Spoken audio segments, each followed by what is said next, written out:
नमस्कार दोस्तों, आपका स्वागत है हमारे YouTube चैनल जीएस पॉइंट आशीष में। दोस्तों, जैसा कि हम देख रहे हैं अनेक शब्दों के लिए एक शब्द, ये आज चौथा पार्ट है।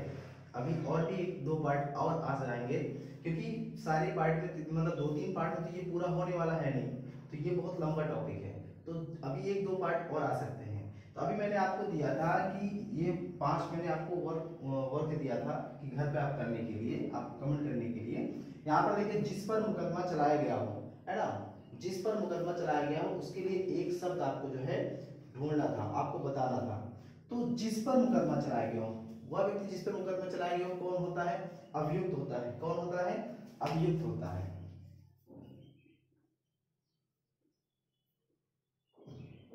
अभियुक्त होता है। कौन होता है भाई? अभियुक्त होता है। जिस पर मुकदमा चलाया गया हो अभियुक्त होता है। जिसे अपने कर्तव्य का ज्ञान न हो, जिसे अपने कर्तव्य का ज्ञान न हो, कर्तव्य विमूढ़ हो जाएगा। क्या हो जाएगा? कर्तव्य विमूढ़ हो जाएगा।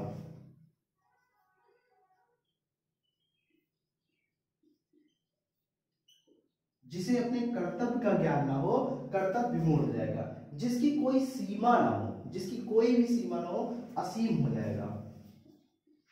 इसकी कोई सीमा ना हो, असीम हो जाएगा। जिसको जाना नहीं जा सकता है, जिसको जाना नहीं जा सकता है उसके लिए एक शब्द हो जाएगा अज्ञेय। क्या हो जाएगा? अज्ञेय हो जाएगा।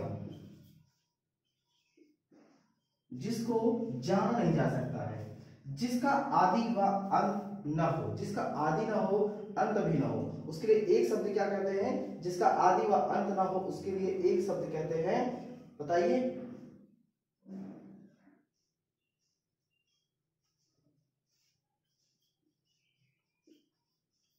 जिसका आदि व अंत ना हो उसके लिए एक शब्द क्या कहते हैं? आप लोग बताइए। ज्ञान नेत्र से देखने वाला अंधा व्यक्ति, ज्ञान नेत्र से, अपने जो ज्ञान के नेत्रों से देखता है उस व्यक्ति को क्या कहते हैं? जैसे सूरदास है ना, जैसे सूरदास है, अब उन्होंने अपने ज्ञान के नेत्रों से देखे हैं, उन ऐसे व्यक्ति क्या कहे जाएगा, है ना। जैसे क्या कहा जाएगा? दिव्य चक्षु।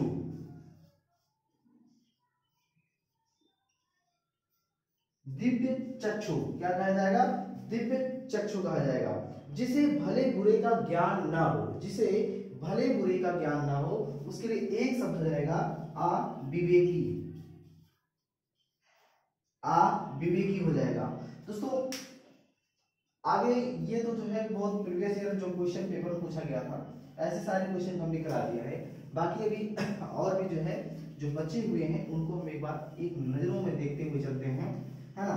अभी हम जो कराने वाले जा रहे हैं वो संतान से है, यानी कि जो संतान से संबंधित जो भी वाक्यांशों के लिए एक शब्द या अनेक शब्दों के लिए एक शब्द होगा उसको हम देखेंगे, है ना।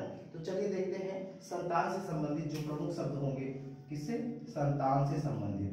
तो इस चीज को ध्यान रखना है, इस चीज को आपको नोट भी करके चलना है, बिल्कुल नोट कर लेना है, इसमें कोई दो राय मत है। पहला है माता या पिता द्वारा परित्यक्त पुत्र को, यहां पर लिख देता हूं, माता या पिता,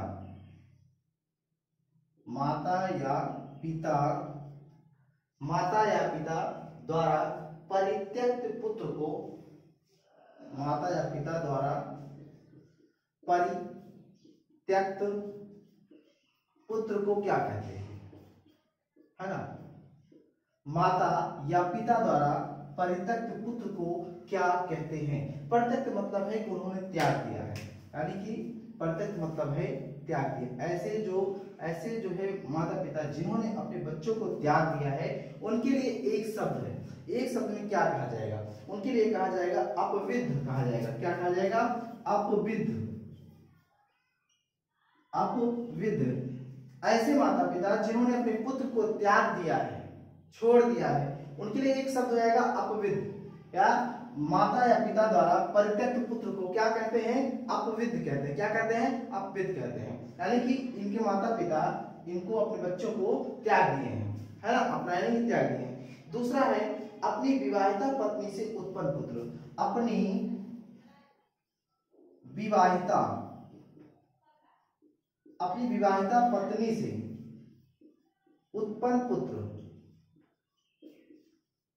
अपनी विवाहिता पत्नी से उत्पन्न पुत्र को क्या कहते हैं? शादी किए हैं उसके बाद जो बच्चा हुआ है उनको क्या कहते हैं, उनको कहेंगे औरस। क्या कहेंगे, औरस कहेंगे। अपनी विवाहिता पत्नी से उत्पन्न पुत्र को क्या कहेंगे, औरस कहेंगे। ठीक है, और इन्हीं को कहा जाएगा, यानी कि जो औरस हैं इनके एक और भी कहा जाएगा जो वैध संतान हो,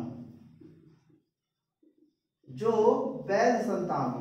वैध संतान को भी क्या कहते हैं, औरस कहते हैं। जो अपनी पत्नी से विवाहिता, अपनी विवाहिता पत्नी से उत्पन्न पुत्र को भी औरस कहते हैं। अगर कहा जाए कि वैध संतान किसे कहते हैं, वैध संतान के लिए हो जाएगा औरस हो जाएगा। क्या हो जाएगा, औरस हो जाएगा। उसके बाद जो उपपति, उपपति से उत्पन्न संतान,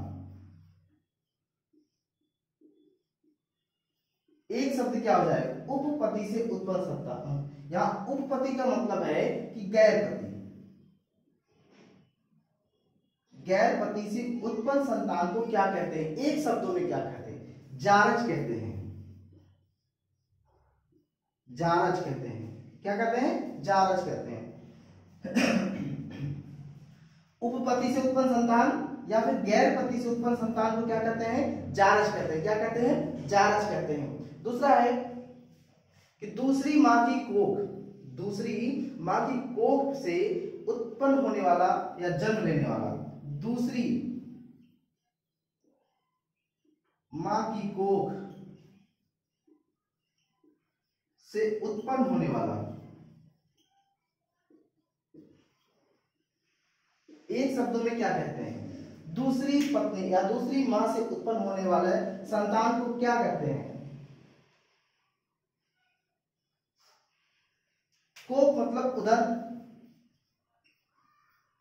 पेट। दूसरी मां की कोख से उत्पन्न होने वाला संतान, यानी कि उदर से उत्पन्न होने वाला संतान। दूसरी मां, अन्य, अन्य से, अन्योदर, अन्योदर, अन्योदर यानी कि उदर से, कोख उदर, दूसरी मां यानी कि अन्य मां से उत्पन्न होने वाले संतान को अन्योदर कहते हैं। क्या कहते हैं, अन्योदर कहते हैं, है ना। ये देखिए, दूसरी मां की कोख से उत्पन्न होने वाला संतान को क्या कहेंगे, अन्योदर कहेंगे, है ना, अन्योदर। यही विवाहिता पत्नी से उत्पन्न पुत्र को औरस या फिर वैध संतान को औरस कहेंगे। ठीक,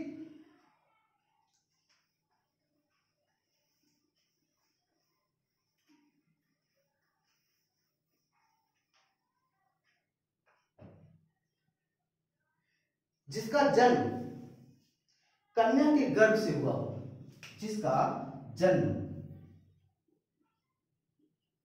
जिसका जन्म कन्या के गर्भ से हुआ हो,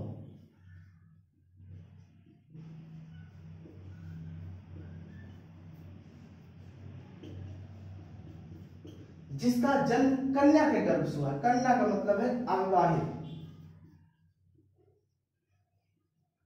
जिसका जन्म कन्या के गर्भ से हुआ, ऐसा पुत्र जो अविवाह यानी विवाह से पहले ही उत्पन्न हुआ है, उनको क्या कहा जाएगा, कानीन कहा जाएगा। क्या, कानीन, क्या कहा जाएगा, कानीन कहा जाएगा। ऐसा जिसका जन्म कन्या से हुआ हो, कन्या के गर्भ से हुआ है, ठीक है, कन्या के गर्भ से हुआ हो, उसे क्या कहेंगे, कानीन कहेंगे। कानीन कहेंगे, क्या कहेंगे, कानीन।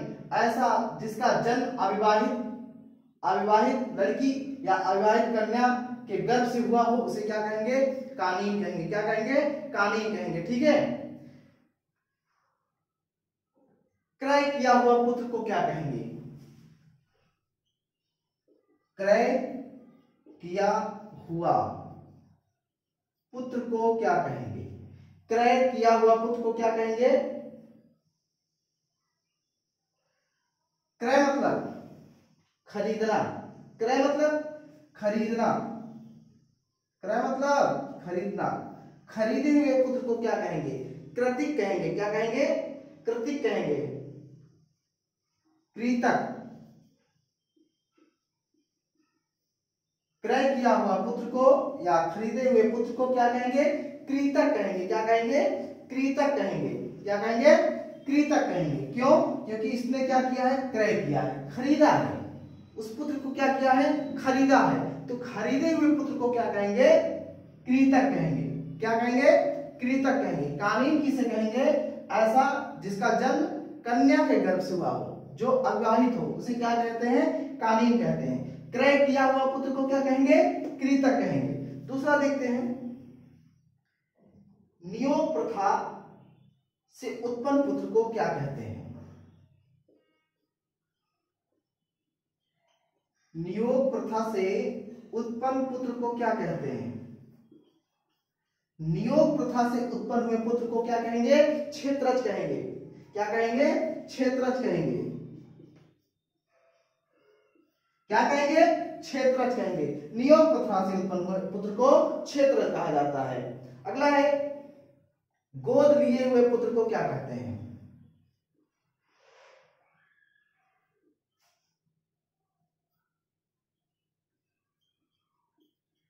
गोद लिया हुआ पुत्र को क्या कहते हैं? गोद लिया हुआ पुत्र को क्या कहते हैं? बताइए।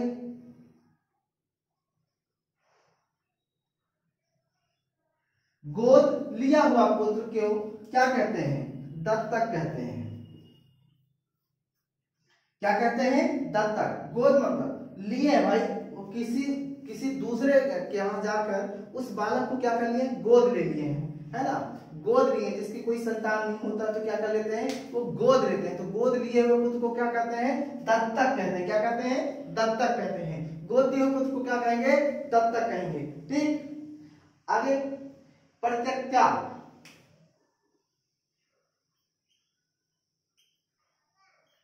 या फिर विधवा,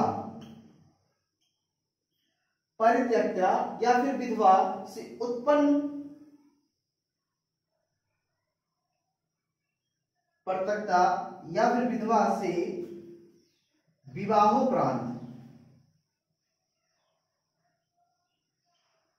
उत्पन्न संतान को क्या कहते हैं?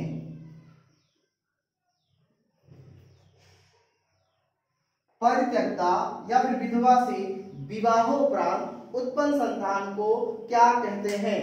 देखो, परित्यक्ता मतलब अगर ऐसा कोई व्यक्ति है जिन्होंने अपनी पत्नी को त्याग दिया है ना, तलाक दे दिया है, अगर वो पत्नी वापस किसी और से शादी कर लेती है तो जो संतान होगा उसे क्या कहेंगे? या मान लीजिए इन द केस, अगर मान लीजिए कोई ऐसी महिला है जिसका हस्बैंड नहीं है, वो विधवा है, विधवा होने के बाद वह किसी अन्य पुरुष से शादी करती है, तो उसके लिए एक शब्द क्या कहते हैं? जैसे मान लीजिए कि उनकी जो संतान होंगे, शादी करने के बाद जो भी संतान होंगे, उनको क्या कहेंगे, है ना?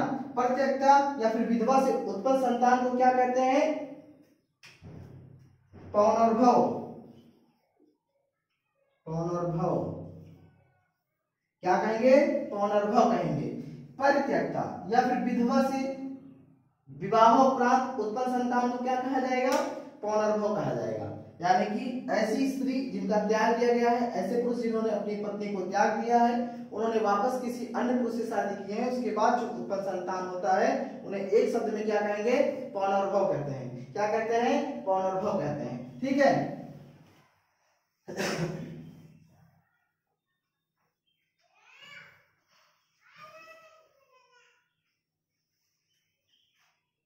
आगे देखिए, गर्भणी स्त्री से विवाहोपरांत उत्पन्न पुत्र। गर्भणी स्त्री से विवाहोपरांत उत्पन्न पुत्र को क्या कहेंगे? अब ऐसी स्त्री जो पहले से ही गर्भ धारण की है, उसकी बाद उसकी शादी होती है, फिर वो जो उत्पन्न पुत्र होता है उसे क्या कहेंगे? उसे क्या कहेंगे? बताओ, उसे क्या कहेंगे? गर्भणी स्त्री से विवाहोपरांत उत्पन्न पुत्र को क्या कहेंगे? या फिर ऐसी स्त्री जो पहले से गर्भ है, उसके बाद शादी की है, तो उसके बाद जो उत्पन्न होता है पुत्र, उसे क्या कहते हैं? सहोड़ कहते हैं। क्या कहेंगे? सहोड़ कहेंगे। क्या कहेंगे? सहोड़ कहेंगे। क्या कहेंगे? सहोड़ कहेंगे। ब्राह्मण पिता तथा शूद्र विवाहिता से उत्पन्न पुत्र को क्या कहेंगे? ब्राह्मण पिता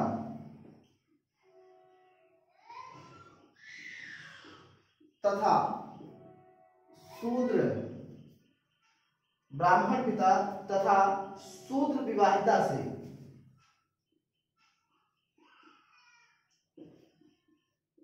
उत्पन्न पुत्र, शूद्र विवाहिता से उत्पन्न पुत्र को क्या कहते हैं? ब्राह्मण पिता हो, शूद्र महिला हो, उन दोनों से उत्पन्न पुत्र को क्या कहते हैं? क्या कहते हैं? पार्श्व। क्या कहते हैं? पार्श्व कहते हैं, है ना? क्या कहते हैं? पार्श्व कहते हैं। ब्राह्मण पिता तथा शूद्र विवाहिता से उत्पन्न पुत्र को पार्श्व कहते हैं। क्षत्रिय पिता तथा शूद्र विवाहिता से उत्पन्न पुत्र को क्या कहते हैं? क्षत्रिय पिता, अभी ब्राह्मण पिता देखिए, अब क्षत्रिय पिता तथा शूद्र महिला से उत्पन्न पुत्र को क्या कहते हैं? वो भी विवाहोपरांत। एक शब्द क्या कहेंगे? उग्र कहेंगे। क्या कहेंगे? उग्र कहेंगे। क्या बोलेंगे? उग्र बोलेंगे। क्षत्रिय पिता तथा शूद्र विवाहिता से उत्पन्न पुत्र को एक शब्दों में क्या कहेंगे? उग्र कहेंगे। ब्राह्मण पिता तथा शूद्र विवाहिता से उत्पन्न पुत्र को एक शब्दों में क्या कहेंगे? पार्श्व कहेंगे। ठीक है। और वैश्य पिता तथा शूद्र विवाहिता से उत्पन्न पुत्र को क्या कहते हैं? शूद्र महिला और वैश्य पिता से उत्पन्न पुत्र के लिए एक शब्द क्या हो जाएगा? सूचिक हो जाएगा। क्या हो जाएगा? सूचिक हो जाएगा। क्या हो जाएगा? सूचिक हो जाएगा, है ना? ब्राह्मण पिता तथा शूद्र विवाहिता से उत्पन्न पुत्र पार्श्व, क्षत्रिय पिता तथा शूद्र विवाहिता से उत्पन्न पुत्र उग्र, वैश्य पिता तथा शूद्र विवाहिता से उत्पन्न पुत्र सूचिक, गर्भिणी स्त्री से विवाहोपरांत उत्पन्न पुत्र सहोर। हो गया। अब चलते हैं कुछ दिशाओं से संबंधित देख लेते हैं। दिशाओं से संबंधित बहुत आता है, एग्जाम में हर बार आता है, तो कुछ दिशाओं के बारे में हम देख लेते हैं, है ना, ताकि वहां से भी हमारा कवर हो जाएगा। पहले तो हम दिशा बताते हैं आपको। ये नॉर्थ, ये साउथ, ये ईस्ट, ये वेस्ट, ये हो गया। ठीक।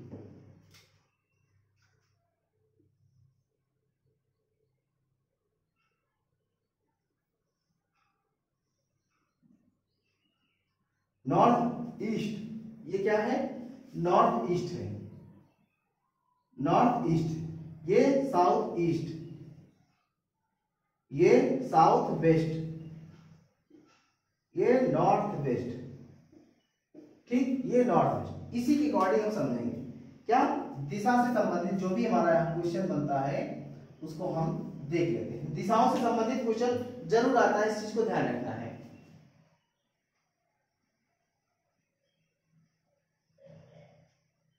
तो बनेगा 4 ही, 1 2 3 4 ही बनेगा।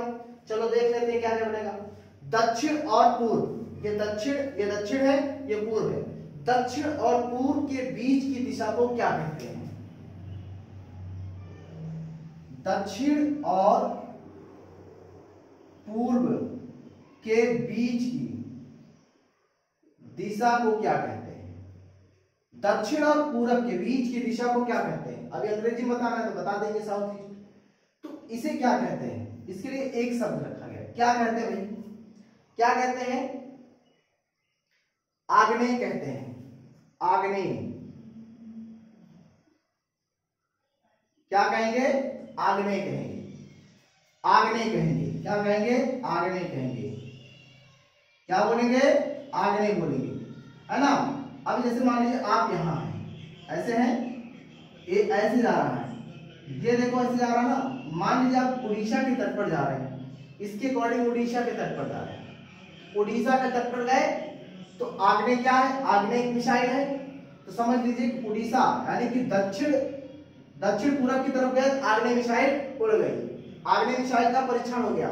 तो दक्षिण और पूरब के बीच की दिशा आग्नेय, दक्षिण और पूरब के बीच की दिशा आग्नेय। कैसे समझेंगे? जैसे ही दक्षिण पूरब गए, उड़ीसा की तरफ जैसे गए, है ना, देखिए यहाँ पर, जैसे हम यहाँ पे हैं, यहाँ से सीधा ऐसे आए ना, ऐसे दक्षिण पूरब के बीच में आए, हट से उड़ीसा पहुंच गए, समझ लो उड़ीसा पहुंच गए। उड़ीसा जैसे पहुंचे आग्नेय मिसाइल तैयार थी, आग्नेय मिसाइल का परीक्षण हो गया। तो दक्षिण और पूरब के बीच की दिशा आग्नेय, दक्षिण और पूरब के बीच की दिशा आग्नेय हो जाएगा। पूरब और उत्तर के बीच की दिशा, पूरब और उत्तर के बीच में, ये पूरब है, ये उत्तर है, पूरब और उत्तर के बीच की दिशा, पूरब और उत्तर के बीच की दिशा, पूरब और उत्तर के बीच की दिशा को क्या कहेंगे? ईशान कहेंगे। क्या बोलेंगे? ईशान। अब बताओ इसे कैसे याद करना है ईशान को। अब हम पूरब और उत्तर गए, यहां पर पहाड़ बहुत सारे मिलेंगे, हमें पहाड़ पर्वत मिलेंगे, बहुत ही, समझ लीजिए ईश्वर का निवास है। पहाड़ों में क्या है? ईश्वर का निवास है। ईश्वर का निवास है मतलब ईशान। अगर जैसे ही हम नॉर्थ और ईस्ट की तरफ बढ़े, पूरब और उत्तर के बीच की तरफ बढ़े, यानी कि पूरब और उत्तर के बीच की दिशा की तरफ बढ़े, समझ लीजिए हम पर्वतों की तरफ जा रहे हैं। पर्वतों की तरफ जा रहे हैं तो समझ लीजिए हम ईश्वर निवास करते हैं। ईश्वर निवास करते हैं तो ईशान हो जाएगा, ईशान हो जाएगा।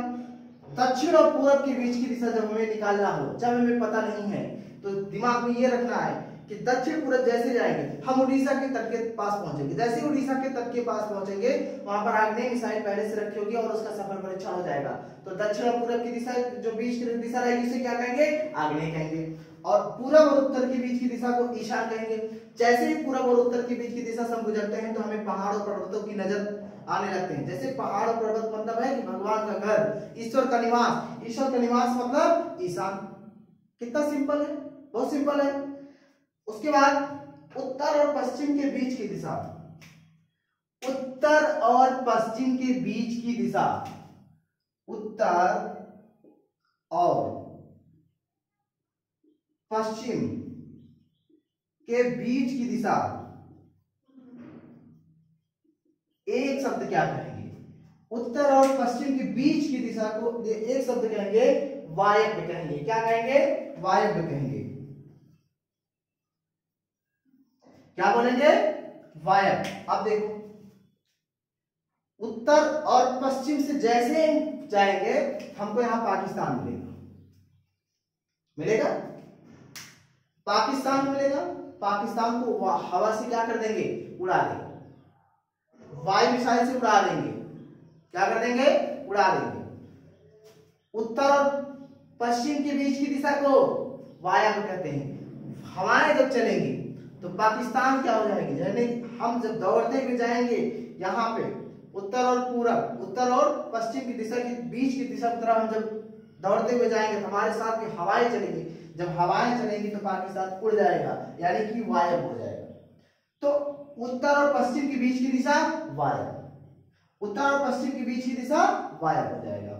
और एक चौथा और लास्ट है, दक्षिण और पश्चिम के बीच की दिशा, दक्षिण और पश्चिम की दिशा, ठीक है, दक्षिण और पश्चिम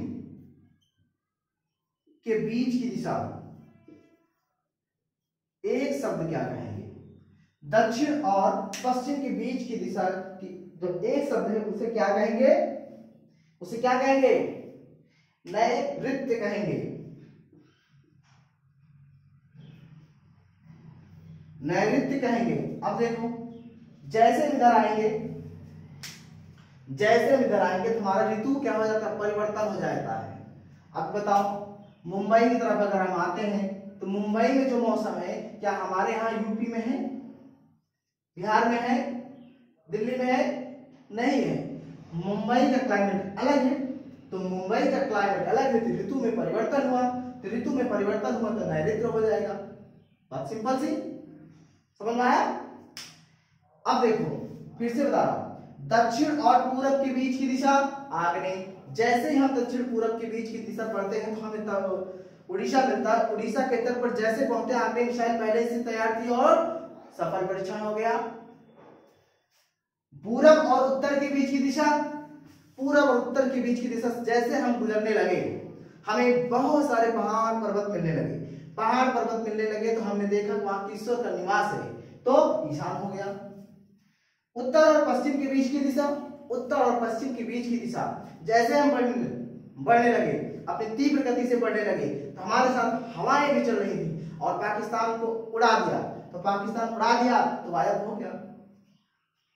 दक्षिण और पश्चिम के बीच की दिशा, दक्षिण और पश्चिम के बीच की दिशा, जैसे हम जाते हैं हमारा क्या होता है, जैसे हम यूपी में है, यूपी में से जब दक्षिण पश्चिम के बीच में दिशा जाएंगे तो क्या हो जाएगा, ऋतु में परिवर्तन हो जाएगा, तो नैऋत्य हो जाएगा। हो गया सिंपल सा, नहीं बोलेंगे अब इसको आप,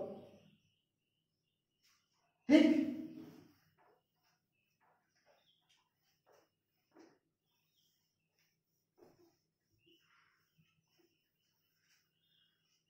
अब हम इच्छाओं से संबंधित देख लेते हैं, जो इच्छाओं से क्वेश्चन बहुत ज्यादा आता है ना। इच्छाएं से जो भी प्रमुख शब्द बन जाएंगे उसको हम देख लेते हैं।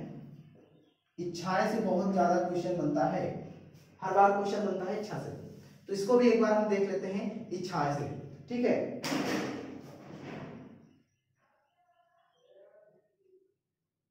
देखो, किसी वस्तु को प्राप्त करने की तीव्र इच्छा, ऐसी कोई वस्तु है जिसे हमें प्राप्त करने की तीव्र इच्छा होती है, उसके लिए एक शब्द होता है अभीप्सा। किसी वस्तु को, है ना, किसी वस्तु को प्राप्त करने की तीव्र इच्छा, किसी वस्तु को प्राप्त करने की तीव्र इच्छा। अरे भाई, आप जैसे मार्केट गए, आप बाजार जाते हैं, आपको कोई ऐसी चीज है जो पसंद आ जाती है, आप सोचते हैं कि हम उसको खरीद लें, लेकिन आप नहीं खरीद पाते हैं, नहीं पा पाते हैं। तो किसी वस्तु को प्राप्त करने की तीव्र इच्छा, तीव्र इच्छा, बहुत तेज इच्छा हो रही भाई, बहुत तेज इच्छा हो रही, उसके लिए एक शब्द क्या हो जाएगा, अभीप्सा। क्या हो जाएगा, अभीप्सा। क्या हो जाएगा, अभीप्सा। बहुत तेज हो रहा है, बहुत तेज मन कर रहा है भाई उसको हम परचेज कर ले, लेकिन आप परचेज नहीं कर पाते हैं। किसी वस्तु को प्राप्त करने की तीव्र इच्छा, अभीप्सा। अभीप्सा क्या हो जाएगा, अभीप्सा हो जाएगा। दूसरा है सांसारिक वस्तुओं को प्राप्त करने की इच्छा। क्या हो जाएगा, सांसारिक वस्तुओं को प्राप्त करने की इच्छा। सांसारिक वस्तुओं को प्राप्त करने की इच्छा। सांसारिक वस्तुओं को प्राप्त करने की इच्छा के लिए एक शब्द हो जाएगा एसड़ा। क्या हो जाएगा, एसड़ा हो जाएगा। क्या हो जाएगा, एसड़ा हो जाएगा। सांसारिक वस्तुओं को, भाई हमें संसार की वस्तुओं को बहुत प्राप्त करने की इच्छा है, सांसारिक वस्तुओं को प्राप्त करने की इच्छा है, तो उसके लिए एक शब्द हो जाएगा एसड़ा हो जाएगा। क्या हो जाएगा, एसड़ा हो जाएगा। दूसरा देखते हैं, कार्य करने की इच्छा। कार्य करने की इच्छा, कार्य करने की इच्छा। आप खाली बैठे हैं कि ना यार हमारा बहुत काम करने का मन हो रहा है ना, काम करने का मन हो रहा है, काम ही नहीं है, काम करने की इच्छा। कार्य करने की इच्छा के लिए एक शब्द हो जाएगा चिकीर्षा।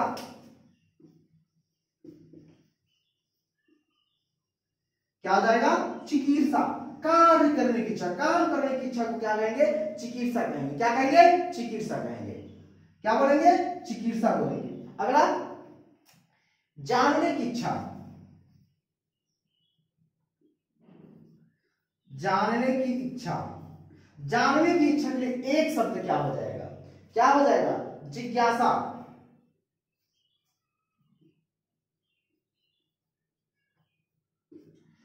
जानने के लिए या जानने की इच्छा रखना क्या हो जाएगा, जिज्ञासा हो जाएगा।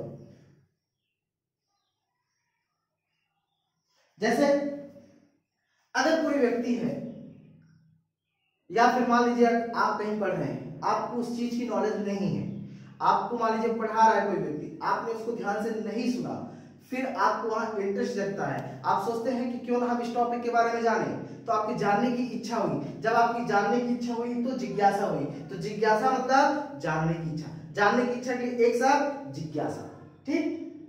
जीतने की इच्छा, जीतने या दमन करने की इच्छा, जीतने या फिर दमन करने की इच्छा। जीतने या फिर दमन करने की इच्छा, एक शब्द क्या हो जाएगा, जीतने या दमन करने की इच्छा, जिगीषा। अब यही अगर कह देता कि जीतने या दमन करने की इच्छा रखने वाला, तो जिगीषु हो जाता। क्यों? क्योंकि वो पर्सनल बात कर रहा है भाई, है ना, पर्सनल बात कर रहा है, तो रखने वाला, इच्छा रखने वाला, तो जिगीषु हो जाता। अब यहां पर जानने की इच्छा रखने वाला जिज्ञासु हो जाता, वो की मात्रा आ जाती लास्ट में। तो यहां देखिए जानने की इच्छा है, जानने की इच्छा रखने वाला होता तो खट से जो है पर्सनल व्यक्ति मतलब बात हो रहा है, पर्सनल व्यक्ति के बात होने का मतलब है कि लास्ट में उनकी मात्रा आ जाती, जिज्ञासु हो जाता। जीतने की इच्छा रखने वाला हो जाता तो जिगीषु हो जाता, है ना। तो यहां पर देखिए जीतने या दमन करने की इच्छा जिगीषा, जीतने या दमन करने की इच्छा जिगीषा। आगे किसी को जीत लेने की इच्छा रखने वाला, यही है इच्छा रखने वाला जिगीषु, इच्छा रखने वाला जिगीषु। क्यों? क्योंकि पर्सनल बात हो रही, पर्सनल बात जहां भी होगी खट से समझ लीजिए ऊ की मात्रा आ जाएगी। जैसे ही रखने वाला सब आया तो समझ लीजिए कि लास्ट में ऊ की मात्रा आ जाएगा, समझ लेगा। इच्छा रखने वाला यानी कि अगर रखने वाला यहां हम लिख देते, इसके बाद रखने वाला हम यहां पे लिख देते,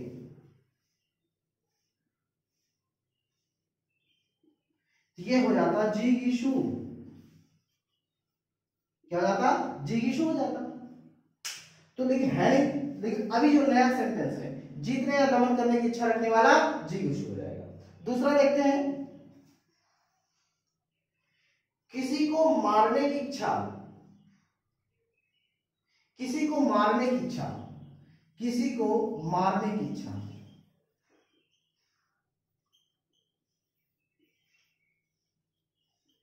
किसी को मारने की इच्छा, किसी को मारने की इच्छा जिघांसा,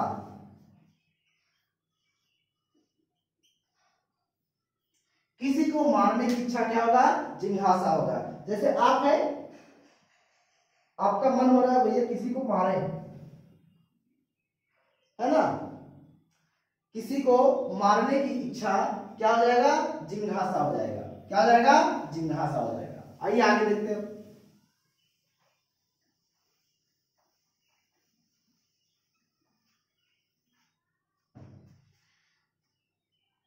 ग्रहण करने या पकड़ने की इच्छा, ग्रहण करने या फिर पकड़ने की इच्छा,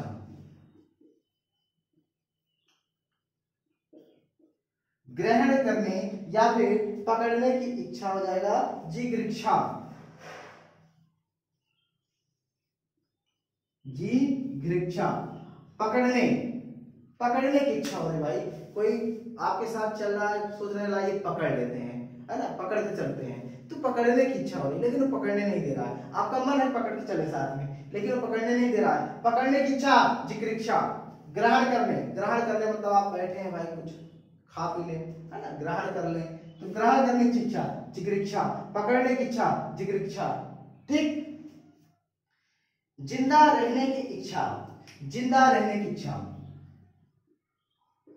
जिंदा रहने की इच्छा, जिंदा रहने की इच्छा जिजीविषा, जिंदा रहने की इच्छा जिजीविषा।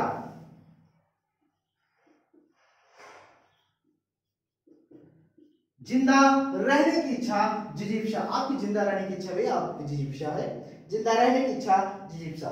ज्ञान प्राप्त करने की इच्छा, ज्ञान प्राप्त करने की इच्छा, ज्ञान प्राप्त करने की इच्छा। आपका बहुत मन कर रहा है कि आप ज्ञान प्राप्त करें, ज्ञान पिपासा, ज्ञान पिपासा, ज्ञान पिपासा, ज्ञान प्राप्त करने की इच्छा ज्ञान पिपासा, ज्ञान प्राप्त करने की इच्छा ज्ञान पिपासा, ज्ञान प्राप्त करने की इच्छा ज्ञान पिपासा, है ना। तैर कर पार करने की इच्छा या तैर कर पार जाने की इच्छा, तैर कर, तैर कर पार जाने की इच्छा या फिर तैरने की इच्छा, इसी को कहते हैं तैरने की इच्छा या फिर तैर कर पार जाने की इच्छा। एक शब्द क्या हो जाएगा? तितीर्षा। क्या हो जाएगा? तितीर्षा हो जाएगा।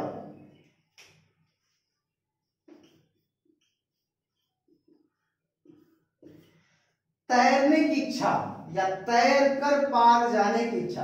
तितीर्षा क्या हो जाएगा? तितीर्षा। तैरने की इच्छा, तितीर्षा। तैर कर पार जाने की इच्छा, तितीर्षा, है ना। आगे, धन की इच्छा रखने वाला।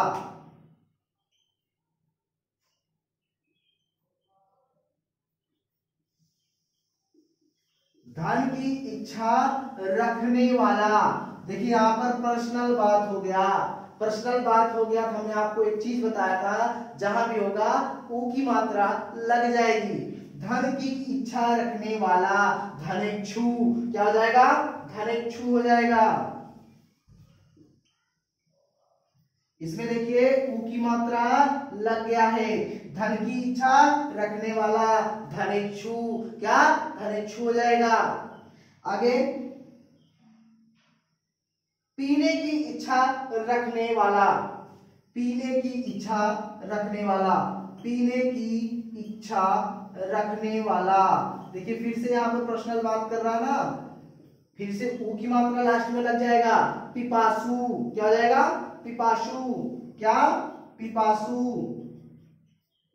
पीने की इच्छा रखने वाला क्या हो जाएगा?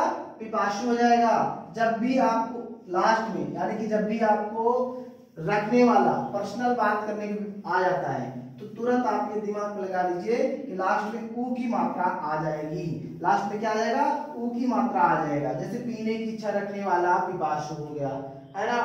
उसके बाद देखते हैं फल की इच्छा रखने वाला। फल की इच्छा, फल की इच्छा। फिर देखिए रखने वाला, फिर पर्सनल बात आ गया है तो फल की इच्छा रखने वाला, फलेच्छु क्या हो जाएगा? फलेच्छु हो जाएगा। क्या हो जाएगा? फलेच्छु। फिर देखिए इसमें ऊ की मात्रा आ गई लास्ट में, फलेच्छु हो जाएगा।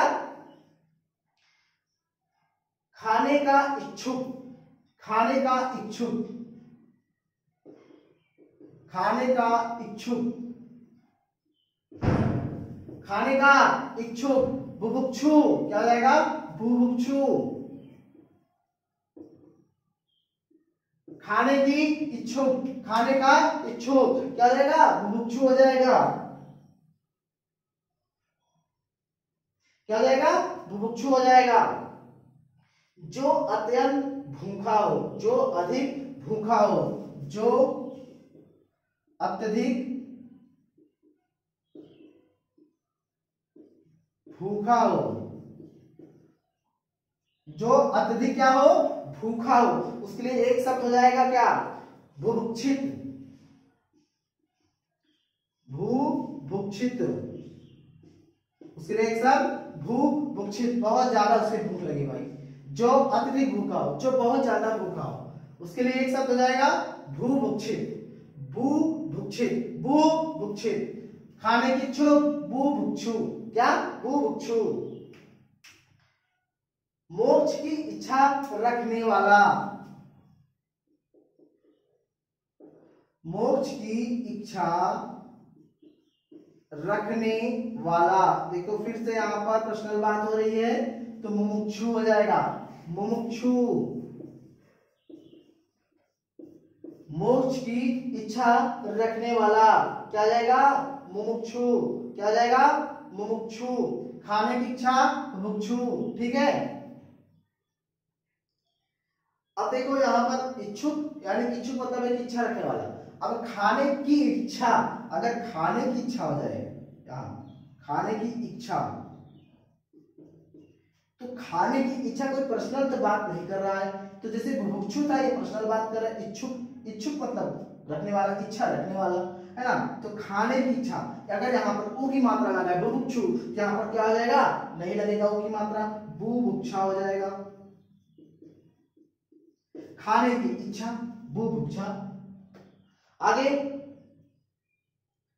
जो अत्यंत मरने की इच्छा, मरने की इच्छा, मरने की इच्छा।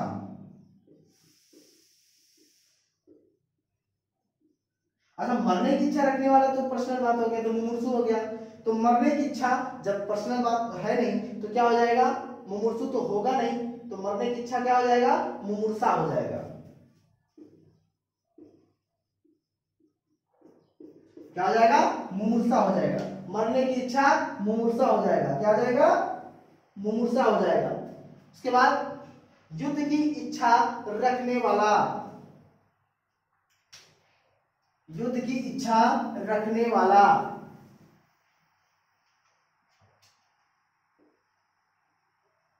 युद्ध की इच्छा रखने वाला, युद्ध की इच्छा रखने वाला, रखने वाला है भाई, पर्सनल बात है। युद्ध हो जाएगा,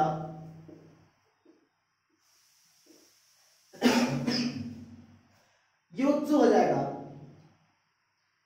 युद्ध करने की इच्छा, अब लो,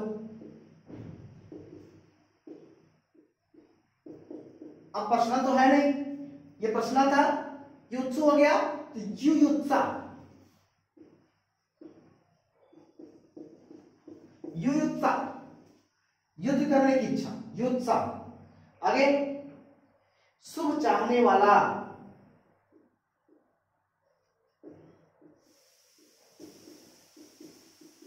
शुभेच्छु,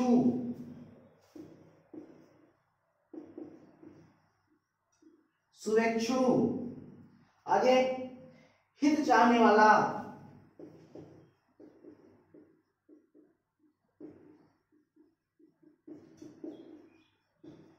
हितैषी, हित चाहने वाला, हितैषी।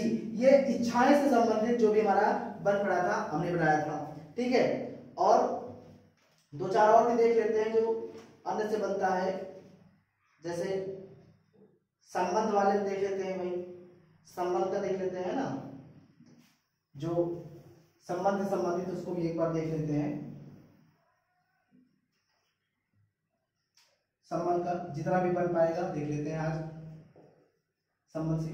जैसे पति का बड़ा भाई, उसे क्या कहते हैं? पति का बड़ा भाई, पति का बड़ा भाई, पति का बड़ा भाई हो उसे क्या कहते हैं?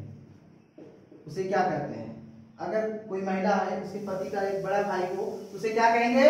जेठ, जेठ कहेंगे, जेठ, है ना।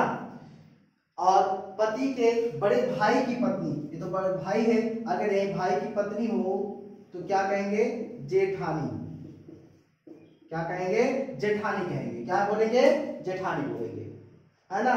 पति का अगर कोई छोटा भाई हो, या तो बड़ा हो गया, लेकिन अगर छोटा भाई हो तो छोटा भाई हो तो क्या होगा? देवर होगा। और छोटे भाई की पत्नी हो तो देवरानी। क्या हो जाएगा? देवरानी हो जाएगा। पुत्री का पुत्र हो, पुत्री का पुत्र हो, है ना। अगर पुत्री का पुत्र हो तो उसके लिए एक शब्द क्या हो जाएगा? दौहित्र, दौहित्र हो जाएगा। क्या हो जाएगा? दौहित्र। पुत्री का पुत्र दौहित्र हो जाएगा। पुत्री की